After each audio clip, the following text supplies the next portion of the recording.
Stop for a while before you react. राग आल्यानंतर जेव्हा रिॲक्शन द्यायची आहे ती तातडीनं त्वरित दिली जाते आणि मग त्याच्यावर आपला कंट्रोलच नसतो. आपण कुठलेही वाईट शब्द बोलू शकतो, आपण कितीही वाईट बोचणाऱ्या टीका करू शकतो, आपण कोणत्याही पातळीवर जाऊन समोरच्याला दुखवू शकतो किंवा कुठल्याही पातळीवर जाऊन इजा देखील पोहोचवू शकतो. असे प्रकार घडताना आपल्याला दिसतात. त्यासाठी म्हणून राग आल्यानंतर ही सवय करणं गरजेचं आहे. ह्या सवयी जर आपण केल्या ना तर आपण सहज आपला ताण नियोजनामध्ये ठेवू शकतो, सहज आपला ताण आपण नियंत्रणामध्ये ठेवू शकतो आणि त्यामुळे कुठलीही रिॲक्शन देण्याच्या आधी थोडा वेळ थांबावं आणि विचार करावा.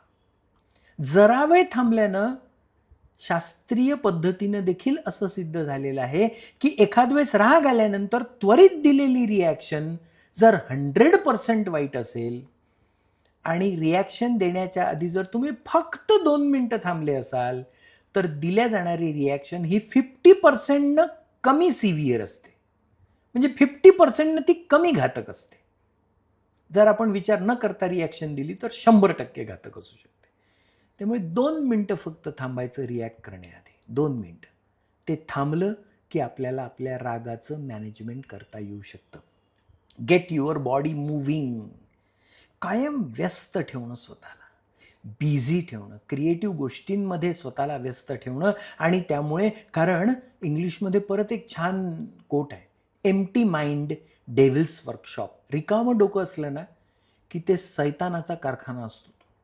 सैतानी विचार किंवा दुसऱ्याला इजा पोहोचवणारे विचार मनामध्ये यायला लागतात. त्यामुळे रिकामं डोकं ठेवायचं नाही. आपल्या स्वतःला, आपल्या आयुष्याला छान कामांमध्ये, सुंदर कामांमध्ये गुंतवून टाकायचं, क्रिएटिव्ह कामांमध्ये गुंतवून टाकायचं. असं जर आपण गुंतवलं ना तर आपल्याला राग येतच नाही. आपण अतिशय शांत राहू शकतो. अँगर मॅनेजमेंटमधला पुढचा भाग focus on let go attitude. एक छान ॲटिट्यूड आहे, लेट गो. ठीक आहे, होत असतं, जाऊ द्या, सोडून द्या. काही गोष्टी ह्या अशा सोडून दिल्यानेच राग किंवा ताण कमी करता येतो. प्रत्येक गोष्टीवर आपण रिॲक्ट करायलाच हवं, प्रत्येक गोष्टीला आपण कमेंट द्यायलाच हवी, प्रत्येक गोष्टीवर मत व्यक्त करायलाच हवं असं काही आवश्यक नाही. सध्याच्या या बदलत्या सोशल मीडियाच्या काळामध्ये प्रत्येक जणच कमेंट देऊ लागलेला आहे.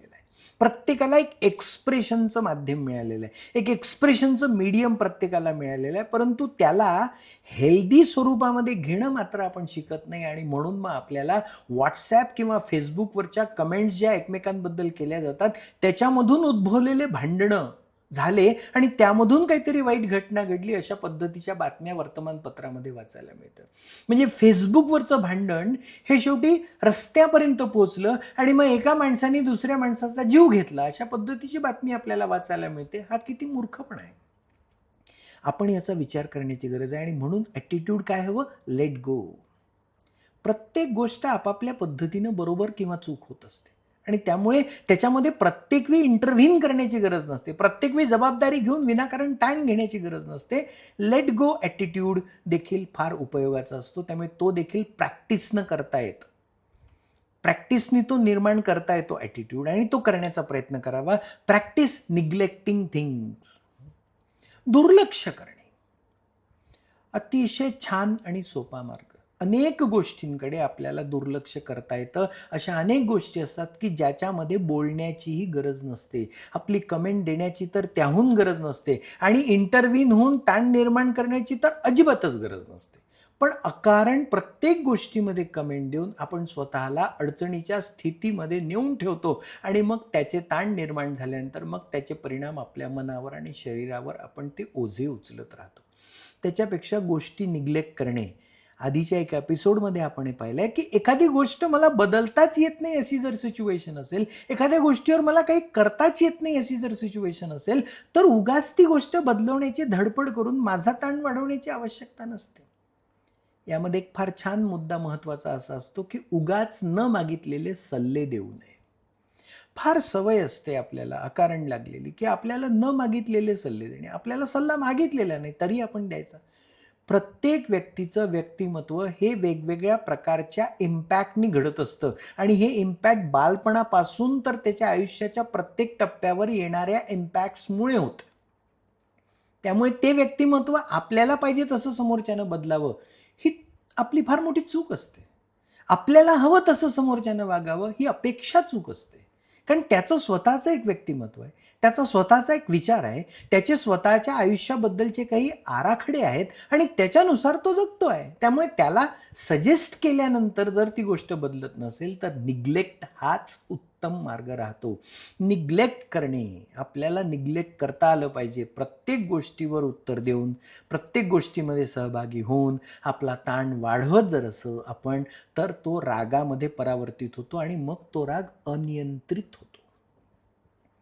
अँगर मॅनेजमेंटमधला अजून एक खूप छान गोष्ट, practice patience on small things. Patience अतिशय महत्वाचा भाग, की मला संयम ठेवता आला पाहिजे, माझ्यामध्ये संयम असला पाहिजे आणि छोट्या छोट्या गोष्टींवर माझ्यामध्ये संयम असला पाहिजे. अगदी तरुण पिढीचं वागणं बघत असताना बरेच वेळा असं जाणवतं की तो संयमच राहिलेला नाही.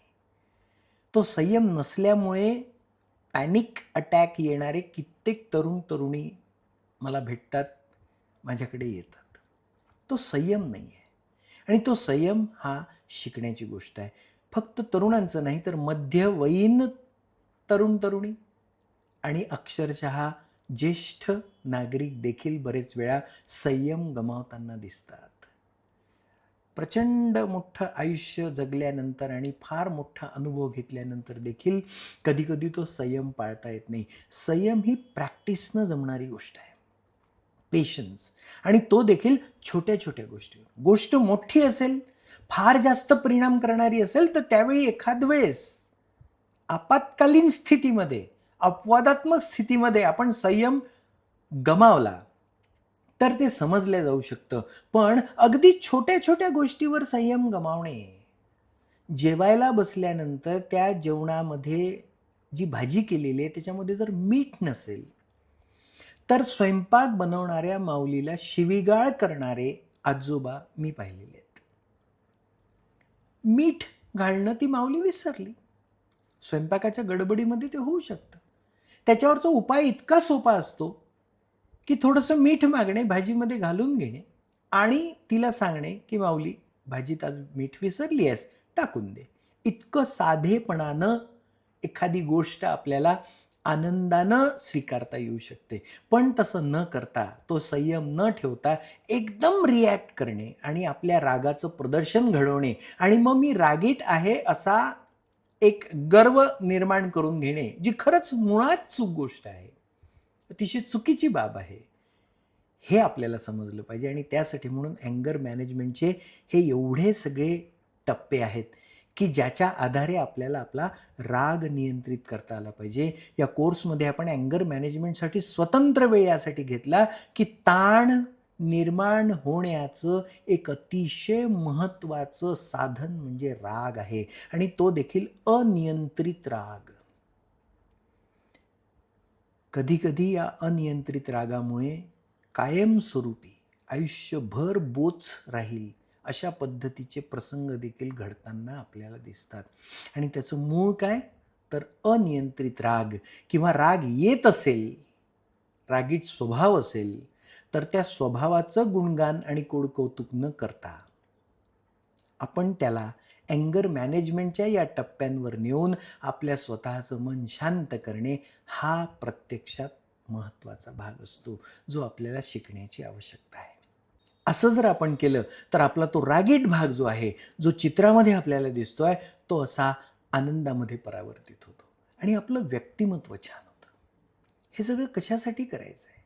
ताण नियोजन कशासाठी करायचं आहे? तर हे यासाठी करायचं आहे की आपलं व्यक्तिमत्व इतरांना हवंसं वाटायला हवं. रागीट माणसापासून लोक दूर पळतात, पण आनंदी माणसापासून, जो संयमी आहे, जो छोट्या छोट्या गोष्टींकडे दुर्लक्ष करतो आणि आनंदी राहतो, अशा माणसाकडे अनेक लोक आकर्षित होतात आणि असा व्यक्ती आपल्या जीवनामध्ये असावा असं प्रत्येकाला वाटत असतं.